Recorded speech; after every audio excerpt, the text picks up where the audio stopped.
bangga bersarung mangga. Assalamualaikum warahmatullahi wabarakatuh, Buya. Assalamualaikum warahmatullahi wabarakatuh. Tolong berikan penjelasan kepada kami tentang hukum Islam kepemilikan pondok pesantren. Bila pesantren didirikan dengan minta sedekah, infak, dan hibah, apakah kepemilikan pesantren tidak jatuh seperti masjid jadi milik umat? Karena kebanyakan pesantren diwariskan dan jadi aset pribadi dan keluarga, dan masuk pesantren juga bayar. Tolong berikan penjelasan hukum Islamnya. Wassalamualaikum warahmatullahi wabarakatuh. Waalaikumsalam warahmatullahi wabarakatuh. Jika saya membuat pesantren dari tanah-tanah pribadi, duit-duit pribadi, sah, makanya pesantren pribadiku. Tapi kalau kita sudah mencari dana dari orang, orang tidak memberi kepadaku. Orang memberi untuk dakwah, untuk syiar, maka bukan untuk pribadi. Sehingga kalau Anda mencari bantuan dana, harus Anda tumpangkan di tanah yang sudah diwakafkan. Kalau tidak, Anda telah menggosok atau mengambil barang yang bukan milik Anda, Anda tumpangkan di tanah Anda. Haram hukumnya. Kalau saya seorang ustadz misalnya, tanahnya bukan tanah wakaf, saya cari dana, kemudian saya taruh di tanah saya, ya tanah saya diwaris oleh anak saya, bangunan di atasnya. Maka kami sampaikan juga, kalau Anda sebagai pengurus masjid, pengurus pesantren, Anda tidak boleh menerima dana yang sifatnya untuk hibah wakaf untuk perjuangan atau hibah untuk perjuangan, lalu Anda tumpangkan di tanah yang belum diwakafkan.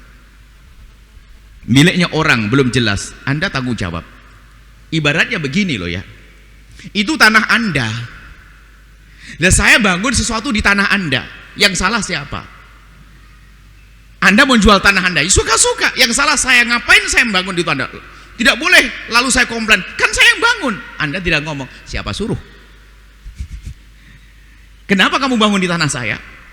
Ini peringatan kepada yang punya pondok pesantren, hati-hati. Jangan sampai ngambil dana ke sana kemari, dananya adalah seharusnya untuk umat, ataunya untuk pribadi dan diwaris oleh anak-anaknya, haram. Sehingga kami himbau, jelaskan tanahnya dulu. Kalau memang tanah pribadi, sampaikan, Pak Haji, ini ada saya bangun di tanah pribadi saya, tolong bantu untuk saya. Silakan Pak Haji bangun, silakan, boleh. Tapi tanahnya pribadi, nanti yang milik rumah pribadi. Ini harus hati-hati. Baru kalau tanah pribadi Anda nyumbang, Anda tahu ini tanah pribadi saya loh ya. Jadi nanti kalau jadi bangunan ya untuk anak cucu saya, Anda rela, ya suka-suka. Anda berbuat baik boleh ke siapa saja, ya diwaris. Tapi kalau saya tidak ngomong kepada Anda, berarti saya bohong kepada Anda. Bukan tanah wakaf, kenapa saya ambil duit Anda ke tempat ini? Saya khianat. Makanya Anda kalau ingin membantu harus jelas dong tanahnya seperti apa. Bener toh enggak? Jangan-jangan membangun gedung megah, tau-taunya dia meninggal dunia, nggak bisa berlangsung pondok, diwaris oleh anaknya.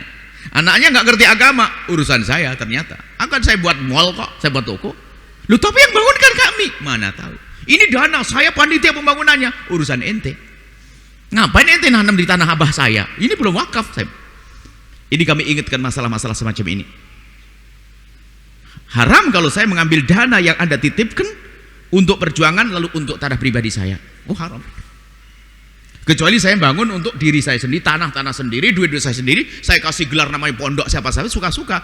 Habis saya mati diwaris oleh anak saya. Iya. Nah, kemudian dari tanah wakaf, kemudian dana dari orang bermacam-macam, ini adalah milik umat. Sesuai dengan siapa nadirnya, siapa pengurus wakafnya, dan seterusnya. Sesuai dengan keinginan al-muslimin ala syurutihim. Kalau Anda sudah pasrah, ya pasrah. Yang menjalankan ini yang akan punya kewajiban. Diwarisi, oh enggak. Mewarisi dalam mengurusi penerusnya.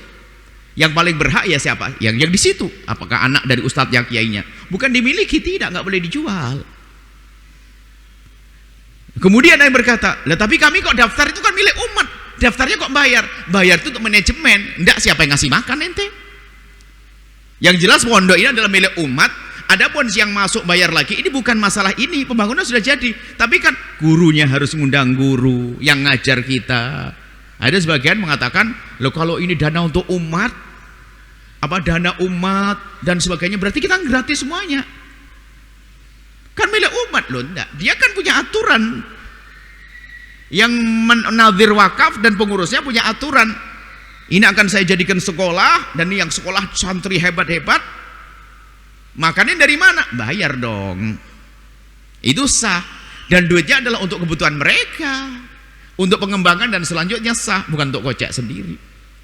Yang jadi masalah ada panti asuhan kecil untuk cari duit, promonya kesana kemari, panti asuhan anak yatim dan sebagainya. Duit masuk, rekeningnya pribadi.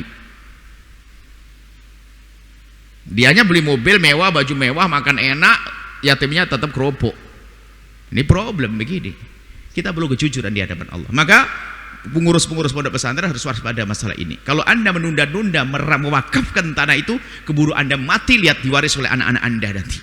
Sementara di atasnya bangunan milik umat.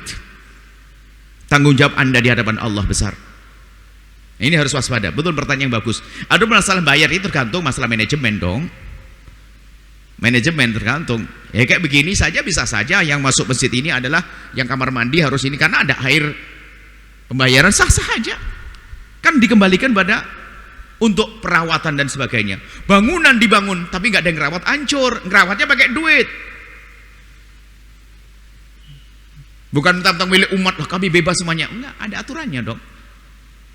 Nadirnya yang mengurusi wakaf itu yang punya hak untuk mengatur hingga tetap lestari berjalan seperti itu. Intinya waspada urusan perwakafan ini. Kadang pondok pesantren sudah lama tidak wakaf jadi rebutan anak-anak. Naudzubillah. Dan Anda tidak boleh kalau itu pondok Anda ambil dari dana bantuan dari umat kepada tanah Anda tidak menjelaskan kalau itu tanah pribadi, Anda berbohong.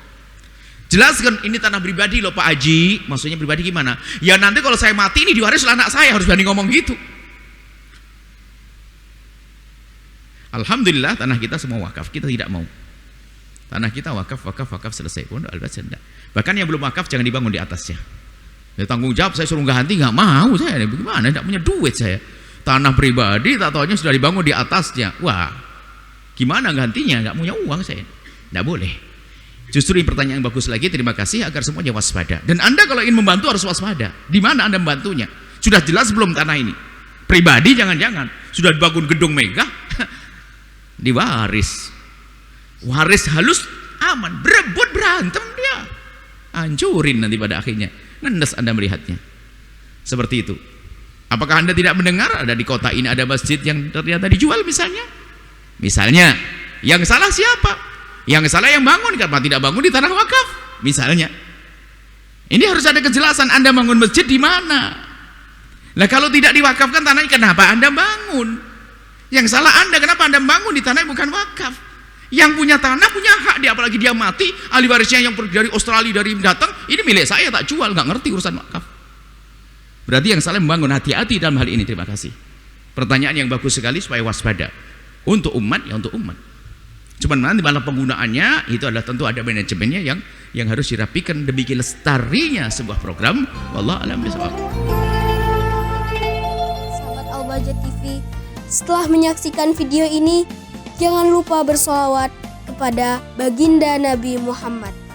Shollu ala Nabi Muhammad. Allahumma sholli alaihi wa ala alihi wa sahbihi.